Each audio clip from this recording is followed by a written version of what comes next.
Let's take a look at a topic called continuous random variables. Now we've done a little bit on discrete random variables already, and obviously with discrete random variables the notation does look quite similar to this. You'll be defined a function, but the main difference, it's a subtle difference, but you've got to be very, very careful here. The main difference is this. So what this is telling us is that like x can take any value between -1 and 1. So we could get 0.5, 0.7, 0.2575 minus 0.8976. Any possible outcome in between -1 and 1. Now, but they're the only outcomes that we're going to get. Okay, so it's saying that the chance of us getting a 2 or a 5 or somewhere between 6 and 7 is always going to be 0. So that we're only going to get outcomes for this distribution between -1 and 1. Now, I know quite often when we're doing the discrete ones, I was thinking about a spinner. And we could say, well, it could land on a 1 or 2 or so on. Now, obviously, we've got to think about it maybe as a wheel, and along that wheel it could go from anywhere from -1 to +1, and you could get any outcome anywhere in there. Okay, and that's like the distinction between the discrete ones that we were looking at earlier and the continuous ones that we're looking at now. Because this is a continuous function, the probabilities represent the area underneath the curve. And the first thing we have to do on the question is to sketch the function. And even if you're not asked to do this, I would always recommend that we do a sketch.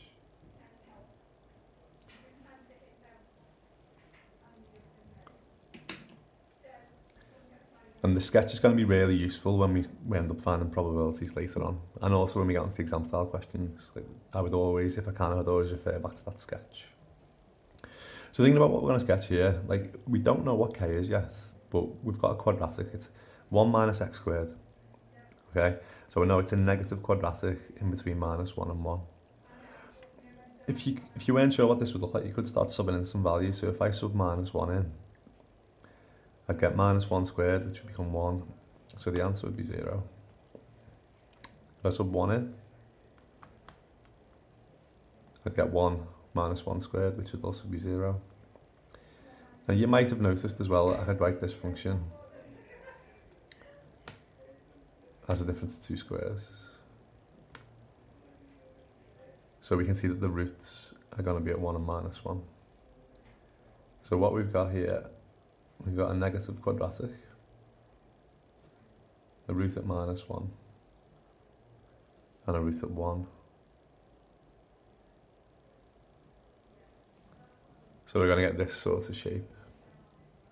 Okay. Don't need to draw the rest of the curve, like the function is only defined between -1 and 1. So these are the probabilities underneath this curve are represented by this area here. Okay, so I'm going to get an outcome somewhere in between -1 and 1. For a complete sketch, I should show where it crosses the y-axis, or the f of x axis.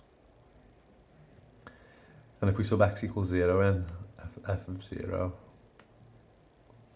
would equal k.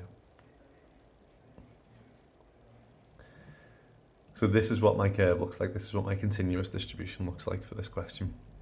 And don't forget that the area underneath represents the probability of the outcomes. Okay. We're asked to show that k is equal to 0.75. Very important on this topic is we realise that the total area would equal 1. Because that distribution represents all the possible outcomes. You're never going to get an answer somewhere over here. You're only ever going to get an answer between -1 and 1. So the total area represents all the probabilities for this distribution. We know the total area is equal to 1, so we can use that to help us to figure out what k is. Because we're working with a curve, if I wanted to figure out what this area was, I would have to integrate, wouldn't I? Now if I integrate between -1 and 1, I know the answer, because the total area, remember integration works out this area. between the curve and the axis, I know that the answer would equal 1. So I can set up an integral with the limits -1 and 1, and the answer would equal 1, wouldn't it? The function that we're trying to integrate is k times 1 minus x squared with respect to x. K is just a constant, so with a multiple you can take it outside the integral if you want. And then let's just integrate 1 minus x squared. Don't take a variable out, just you can take a constant out if it's a multiple, it will help. So we've got k, integrate 1 with respect to x. That'll give us x. Remember, when we integrate, we increase the power. Add 1 to the power, divide by the new power. Limits are 1 and -1. And we know the answer would equal 1. Because this is a show question, just be careful with your brackets, okay? So we sub in the first limit, which is 1. We'd get 1 minus 1 over 3. Minus, open up another bracket. This bracket's very important. Sub -1 in, so that would be -1. Minus. If you sub -1 into this, -1 cubed becomes -1, doesn't it? So you do have to be really careful with the negatives here, and you want to set out with brackets. So let's see what we've got. So we've got 1 minus a third, this should be 2/3. Okay, let's tidy this bit up. So that would be plus. So I've got -1 plus a third, so that'd be -2/3. Minus -2/3 would become +2/3. And I know that the total area is equal to 1, so 4/3 k equals 1. Therefore k equals 3/4, which is what we were asked to show. Next part just says state. Okay, so state the probability that x is equal to 0.5. Now this is a bit of a weird one when we first see these continuous distributions, okay? Because if you're used to the discrete distributions, we can answer this question. Like I say, what's the probability that we get exactly 1? What's the probability that we get exactly 2? You know, from like a binomial or a Poisson, for example. But because this is continuous data, the area represents the probability, doesn't it? Okay, so if I was looking at this and saying, what's the probability that I get 0.5?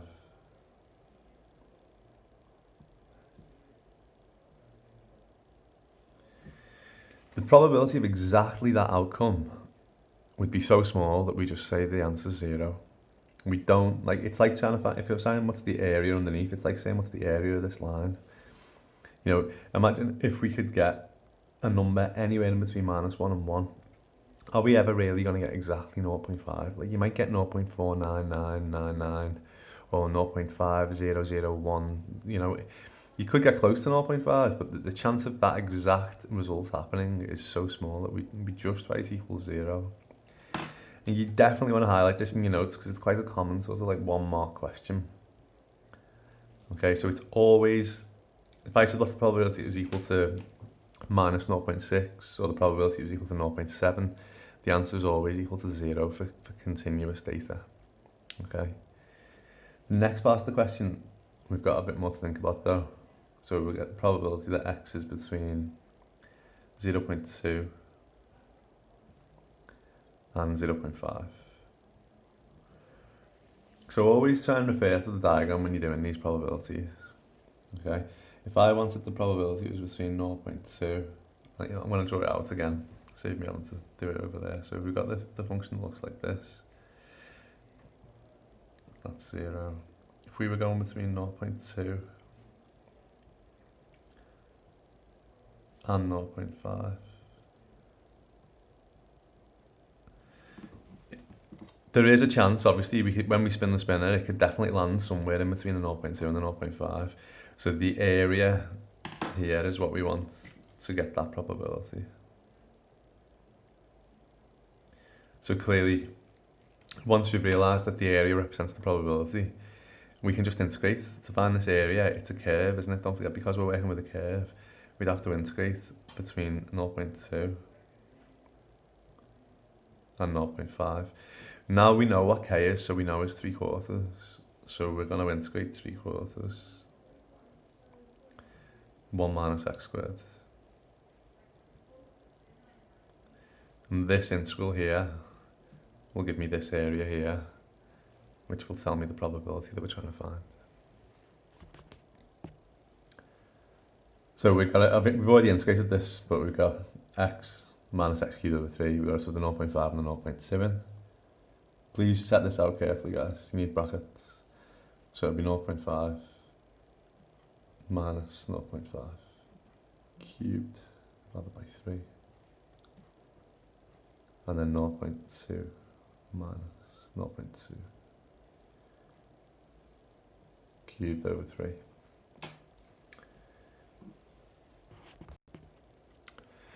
Okay, so obviously we're going to use my calculator now, but there is a way of doing this to check the answer as well. Don't forget we can enter integrals on this calculator.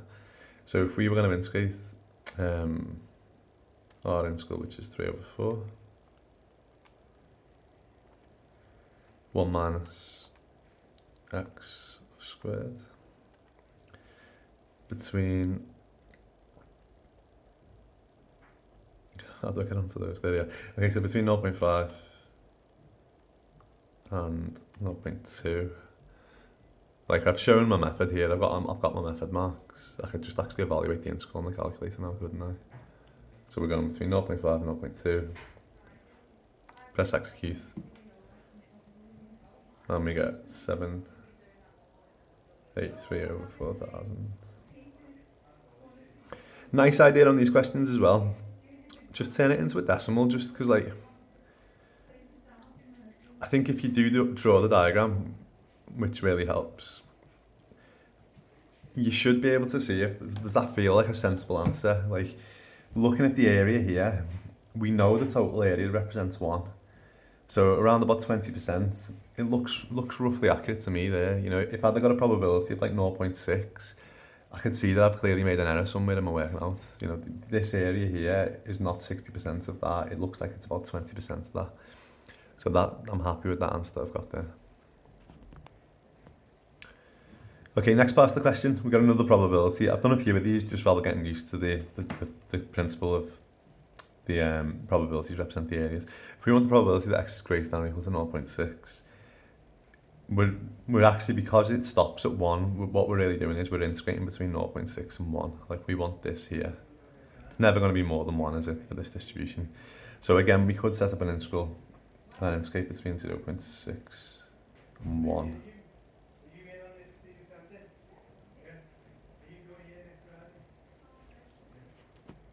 One thing I should mention as well, actually, that students normally ask me, see here, greater than or equal to 0.6, and here we did greater than 0.2, less than 0.5. That answer that we just worked out there would be exactly the same as that answer there if we were asked that question. Don't forget, like the probability of it being exactly that 0.5, because it's continuous data, the probability is 0. So less than or equal to's or just less than's, we don't do anything weird with the number line. We literally just use the number in the question, okay? So greater than or equal to 0.6 is just the same as greater than 0.6. The 0.6 itself isn't going to contribute anything to the area, is it? Okay, so don't start doing, I've seen students in the past go, oh, greater than or equal to 0.6. Oh, so say for example, if it was like probability that x is greater than 1, I've seen people do probability that x is greater than or equal to 2.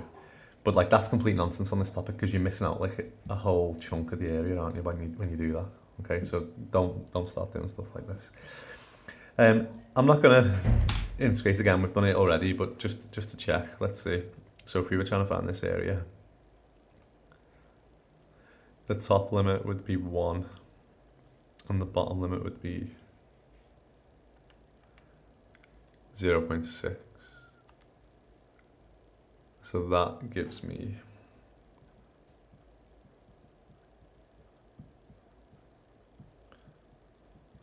13 over 125. And the last part of the question, what's the probability of it being less than or equal to 0.6. So look at the diagram. Like, the sketch is really useful. Okay, we know the probability of being greater than or equal to 0.6 is 13 over 125. So it's either greater than or equal to 0.6 or it's less than or equal to 0.6. So the area that we want here is going to be the answer to this question, isn't it? And we know the total area is 1. Don't forget, on this topic, the total area is equal to 1. So it'll be 1 minus 13 over 125, which would be 1, 1, 2 over 125. Alright, thanks guys.